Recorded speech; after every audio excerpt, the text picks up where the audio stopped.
স্থানীয় প্রভাবশালী সেলিম ঘরামির বিরুদ্ধে প্রকাশ্যে কয়েকদিন ধরে অবৈধভাবে পাকা ভবন নির্মাণের কাজ চললেও নীরব প্রশাসন, এতে চরম ক্ষোভ প্রকাশ করেছেন স্থানীয়রা জানান, কয়েকদিন ধরে খালের পাড়ে সরকারি জমি দখল করে পাকা ভবন নির্মাণ করছেন সেলিম ঘরামি। প্রশাসনকে বারবার অবগত করা হলেও কোনো সুরাহা পাননি তারা। তবে সরকারি খাল দখল করে পাকা স্থাপনা নির্মাণ করার কথা স্বীকার করেন সেলিম ঘরামি। তিনি বলেন, ব্যক্তিগত কাজের জন্য নতুন পাকা স্থাপনা নির্মাণের কাজ চলছে, তবে কাজের মধ্যে সরকারি কোনো জায়গা নেই। মুলাথি উপজেলা কৃষি অফিসার বলেন, খাস খতিয়ান কিনা যদি সরকারি খাস জমি হয় তবে আইনি ব্যবস্থা নেওয়া হবে বলে তিনি জানান। ছোট একটা খাল, এখানে আমি গরু ফার্ম করবো, একটু গরু পালবো ওই জায়গায়। এটাই গরুরই ফার্ম করতেছি, এটা এর গরুর ফার্ম দেবে। এই জায়গা কিসের? এটা আমাদের বন্দোবস্ত, আমাদের জমি। এটা কাগজপত্র আছে? হ্যাঁ জি, অবশ্যই আছে। না, ঢোকার কায়দা থাকবে না, এখন যে পরিস্থিতি এতে থাকবে না। একবার দিয়েছিল মূলদি দেওয়া, সার্ভেয়ার, তহসিলদার এসিলেন্ট আইছিল, তা জনগণ, এই এলাকারই জনগণ গেছিলাম, তখন এই এসিলেন্ট কয় কি কয়, আপনারা জনগণ আপনারা চলে যান, আপনার কোনো কাজ নেই।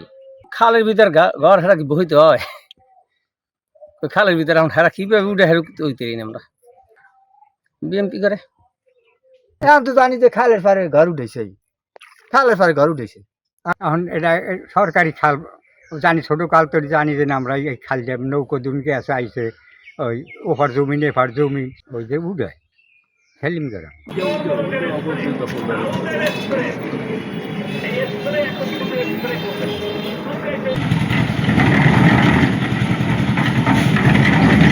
বর্তমান গভর্নমেন্ট সরকার তারেক রহমান সে খাল খননের দিকে উদ্যোগ নিচ্ছে। তো পর্যায়ক্রমে আমি মনে করি তার উদ্যোগটা সফল হোক। সেই জন্য যদি কোনো অবৈধ কাঠামো তৈরি করে, সেটা সরকার বিবেচনা করে সেটা যেটা দেখবে, আইনগত ব্যবস্থা নেবে।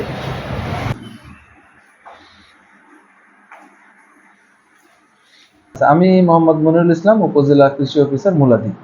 তো আমাদের বর্তমান সরকার কৃষির বিষয়ে খুবই আন্তরিক এবং খাল খননের বিষয়ে আন্তরিক। তো এই বিষয়ে মাননীয় প্রধানমন্ত্রীর নির্দেশনা অনুযায়ী বিভিন্ন খাল খননের তালিকা করা হচ্ছে।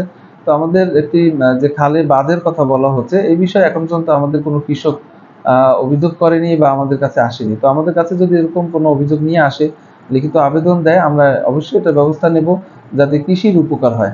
যে কোনো সেক্টর থেকেই যদি খাল খননের প্রয়োজন হয়, আমরা সেটার ব্যবস্থা নিতে পারবো।